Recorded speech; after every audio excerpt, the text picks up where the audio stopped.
कक्षा में मैं सुनीति मिश्रा आप सबका हार्दिक स्वागत करती हूँ। तो बच्चों, हम लोग पढ़ रहे हैं महाभारत कथा और आज हम पढ़ने जा रहे हैं उसका पाठ 7 भीम।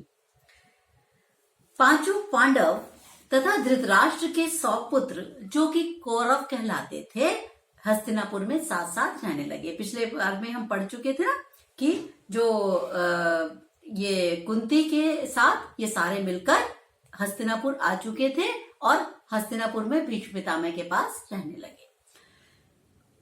खेल कूद हंसी मजाक सब में वे हर बात में कौरवों से आगे थे। शरीर बल में पांडु का पुत्र भीम सबसे अधिक बलवान था। तो क्या होता था कि खेल खेल में दुर्योधन और उसके भाइयों को वो खूब तंग किया करता था, जैसे मजाक मजाक में एक दूसरे के साथ चचेरे भाई किया करते हैं। यद्यपि भीम के मन में किसी के प्रति जरा सा भी बैर भाव नहीं था, दुश्मनी की भावना नहीं थी, लेकिन क्योंकि वो बहुत ताकतवर था तो जोश जोश में हंसी मजाक में वो दुर्योधन को और उसके भाइयों को तंग करता था। लेकिन दुर्योधन और उसके भाइयों के मन में भीम के लिए वैर भाव बढ़ने लगा। उनको लगता था ये इतना ताकतवर क्यों है और ये लोग तो बुद्धिमान भी हमसे ज्यादा हैं। तो इस वजह से वो उनसे चिढ़ने लगे, क्योंकि वो 16 साल बाद मिले थे तो बच्चों को आपस में उतना प्रेम वैसे भी नहीं बन पा रहा था।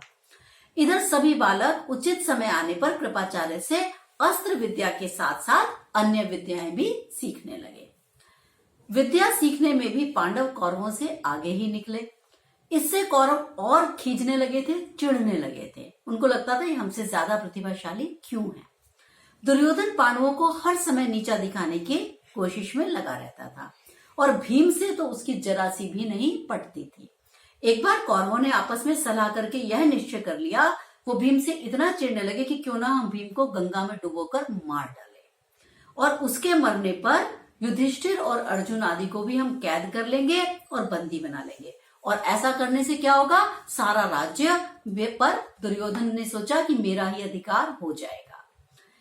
एक दिन दुर्योधन ने धूमधाम से बताया कि आज हम ऐसा करेंगे कि क्यों ना तालाब के पास चलेंगे और जल क्रीड़ा करेंगे, यानी जल में खूब सारे खेल आनंद करेंगे। पांचों पांडव को भी उन्होंने न्योता दे दिया, बुला लिया निमंत्रण देकर। बहुत देर तक वो खेलते रहे, तैरते रहे। उसके बाद सबने भोजन किया और सब अपने अपने डेरे में जाकर सो गए। दुर्योधन ने क्या किया, छल से भीम के भोजन में विष मिला दिया, जहर मिला दिया। सब लोग खूब खेले खाले तैरे थे तो इसलिए सब थक के सो गए। भीम को विष के कारण बहुत ज्यादा अधिक गहरा नशा हो चला था और वो डेरे पर पहुंच भी नहीं पाया, बल्कि नशे में चूर होकर वही गंगा के किनारे रेत पर बेहोश होकर मूर्छित होकर गिर पड़ा। उसी हालत में दुर्योधन ने क्या किया, अपने भाइयों के साथ मिलकर लताओं से, पेड़ की वृक्षों की जो वो होती है लताएं, उससे उसके हाथ पैर बांधे और उसको गंगा में बहा दिया। लताओं से जकड़ा हुआ भीम का शरीर गंगा की धारा में दूर बहता बहता निकल गया। इधर दुर्योधन मन ही मन ये सोच के खुश हो रहा था कि भीम का तो काम तमाम हो गया, यानी भीम की तो मृत्यु हो गई, मेरे रास्ते का कांटा साफ हो गया। जब युधिष्ठिर आदि जागे तो भीम को उन्होंने नहीं पाया। चारों भाइयों ने मिलकर सारे में ढूंढा, जंगल में ढूंढा, गंगा का वो किनारा जहां पर वो खेल रहे थे सब जगह ढूंढा, वो कहीं भीम का कहीं अता पता नहीं था। अंत में निराश होकर वे दुखी हृदय से अपने महल की तरफ लौट आए। इतने में क्या देखते हैं कि भीम तो झूमता झामता नशे में अपने उनके महल की तरफ आ रहा है। पांडवों का और उनकी मां कुंती के आनंद का तो ठिकाना नहीं रहा, आनंद का ठिकाना नहीं रहा, यानी वो बहुत अधिक प्रसन्न हो गए। युधिष्ठिर, कुंती आदि ने भीम को गले से लगा लिया। यह सब जब उसको सारी हाल पता लगा कि भीम के खाने में कुछ मिला दिया गया था तो कुंती को बड़ी चिंता हुई। उसने विदुर को बुलाया, विदुर जिसको हमने पहले पढ़ाया है आपको, जो दासी पुत्र विदुर थे। तो विदुर से उन्होंने अकेले में कहा कि दुष्ट दुर्योधन तो जरूर कोई ना कोई चाल चल रहा है और राज्य के लोभ में आकर वो तो भीम को मार डालेगा। अब क्या करे, मुझे इसकी बड़ी चिंता हो रही है। तो विदुर, जिनके बारे में मैंने आपको पहले बता चुकी हूँ, जो राजनीति में भी बड़े कुशल थे और पांडवों का सदैव हित चाहते थे, तो राजनीति में कुशल विदुर ने कुंती को समझाते हुए कहा, तुम्हारा कहना बिल्कुल ठीक है, लेकिन कुशल इसी में है कि इस बात को सिर्फ अपने तक अभी रखो।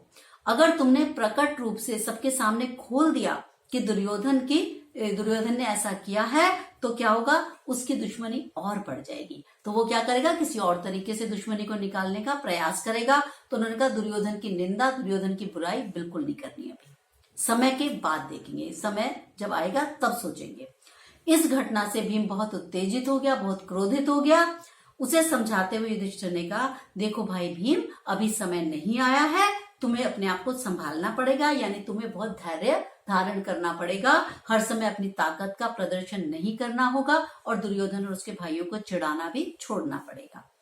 और इस समय हम भाइयों को यही करना है कि हम किसी प्रकार से रक्षा करते हुए बचे रहें। और भीम के वापस आ जाने पर दुर्योधन को तो बड़ी हैरानी हुई, अब तो उसका हृदय और भी अधिक जलने लगा, यानी वो उससे और गुस्सा हो गया कि मैंने तो इसको मारने की कोशिश की थी और ये तो अभी मरा भी नहीं, बल्कि और ये ताकतवर बनकर मेरे सामने खड़ा हुआ है।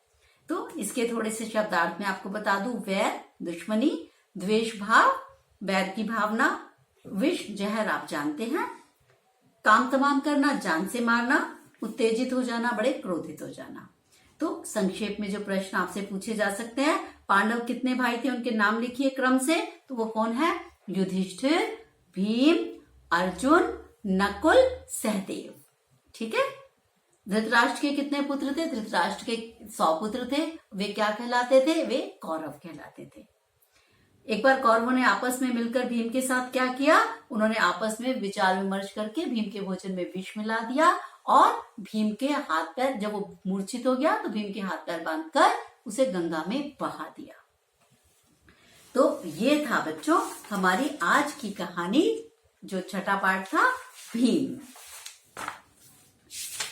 ठीक है, आज की कहानी, सॉरी 7वां पार्ट था ये हमारा भीम। और अब हम मिलेंगे आपको 8वें पार्ट कर्ण के साथ। ठीक है, तो तब तक के लिए बच्चों मुझे आज्ञा दीजिए, नमस्कार।